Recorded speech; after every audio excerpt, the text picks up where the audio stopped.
Just weighed in tonight, seeing your opponent for the first time. How do you feel? I feel great. I was just saying to coach there, it's probably the best ever I've done the weight professionally. It's as lean as I've probably got, thanks to the conditioning coach and the good plan, the good diet. The training I've done with Paddy and the team is fantastic. So I'm really looking forward to doing a good job tomorrow. Everything training camp on the plan, good sparring. Definitely. We thought initially maybe we'll get a fight before Christmas, but I'm blessed in disguise now because it gives them a bit more time to work together to reinforce the good practice and the good ethos. And looking forward to putting it into practice tomorrow. First time that Swindon has seen you in action. What can they expect? I can't say anything as far as hopefully none of the old Eamon O'Kane. Definitely you're going to see a nice, sharp, well tuned in performance from me, and hopefully it's exactly what we're working on. I hope Andy put it into practice like that. Yeah, thank you very much.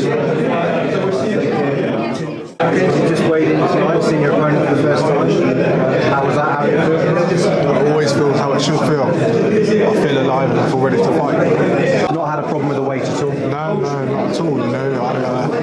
Day one, I'm trying to apply myself as professional as I can, and I've made the weight every single fight, and I'll continue to make the weight every single fight. I don't want it to shock my system when it comes to trying to make weight. So it's the norm to me. Every boxer hates fight week. It's been a long week, but you're there now. Everyone hates fight week. Even tonight. Tonight's going to drag out until tomorrow night. I always say to my coach, this is the longest week possible. But it's one of the most important weeks. This is the week of recovery, to really get your head in the game and crack on the fight. Saw your opponent for the first time tonight. What did you make of it? Quite short, quite stacked. He's in good shape. He's got a good record, so I believe he's come here to win. And I certainly am here to win. I'm in my hometown, and like I said last time out, I treat Swindon and my last fight like it was a world title. I was exactly the same again, and I aim to put on a performance. And what can we expect tomorrow night? More of the same from what you did there last time? A great right hand and a lovely knockout? I always say you never ever prepare to knock someone out. I'm prepared to go to 8 rounds, and if I hit him and I catch him, which I believe is possible for any man in this weight division, I believe I can knock him out. All in all, just excited for it. The excitement comes after the fight for me. It's not as much. You've got to stay composed, you've got to stay focused, you can't get overwhelmed before the fight, you've got to stay switched on. So for me right now, it's just focus. Good luck tomorrow night. Thank you so much. Okay, Luke and Eamon have weighed in tonight now.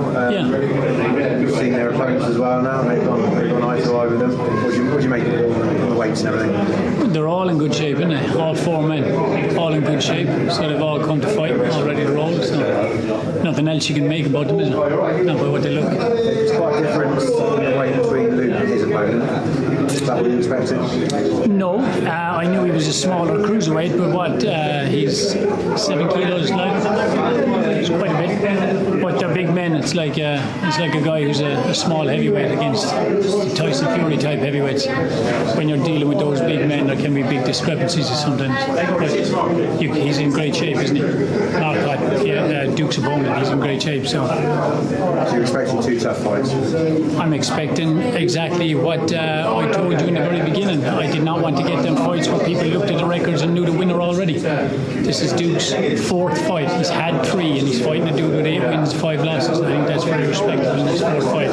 Eamon has had 12 wins, 1 loss and 1 draw. He's fighting a guy with 23 wins and 6 losses. So both men are stepping into fights where everyone involved has got winning records. So there ain't no one come here to bow down. So they are fights that I expect my men to win because I look for the weaknesses in an opponent, positives in my own fighter. So their fights are expected to win. I expect them to win. They expect them to win them, but we don't expect to win by showing up. We expect to win by doing the things that we've prepared for. non-stop for the last 8 weeks for specific opponents. So that's what we do. Just very quickly on the 8 weeks, how has training camp gone for both? Training camp has been beautiful because having the three of them training together, and now we got Sniper Smith on board with us as well, so we got 4 of the pros and they're training together, and then we all get together with George. It's been just a buzzing camp, and Duke and Eamon and Garv get on just like they've known each other forever. So they're kind of inseparable in the camp, and they're working together, and it's brought a lot out in each other. So it's been really enjoyable for me. And it's going to be one hell of a show tomorrow night, isn't it? Do you know what? The last show, I think the general feedback was it was the best one yet. That's from yourself, from everyone else inside Peace to see you tomorrow. Everyone else inside in the media and the general public. They said it was the best one yet. And there is a bigger buzz about this one than the last one. I think you'll agree with that. This one is buzzing. And, there's a lot at stake. Now, Eamon, he won't get the direct shot of the world title, but it looks the likelihood now that he's going to fight for the eliminator for the mandatory position. So that won't be confirmed for another. It has to be confirmed the day after the vacant strap is won. But he'll be the highest serving ranked at that time. So things can change in boxing, but what I'm trying to say is there's a lot dependent on this. You can never afford to lose, but you definitely can't afford to lose when there's a possible chance of a world title, 1 to 2 fights around the corner. So it's brought a lot of excitement and buzz to this. Duke's in his first 8 rounder. Everyone loved Garb last time.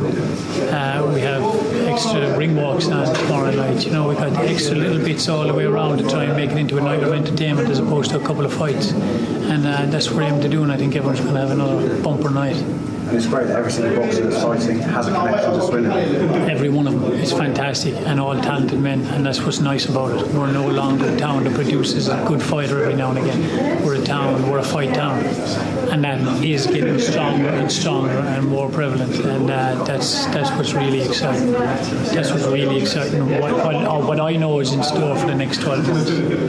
What we have planned out for Garvey, for Eamon, for Luke, but also for Sam, he's turning pro in the next few months at light heavyweight, and then we'll have Mitchell Dodson, and then we'll have CJ Singh, who at the moment is only 16. He'll be turning pro just before he's 18. There's so much to look forward to in the town. Just buzzing. Reason to buzz every day. You're enjoying life, then, Pat? Loving life, man. I'm spoiled.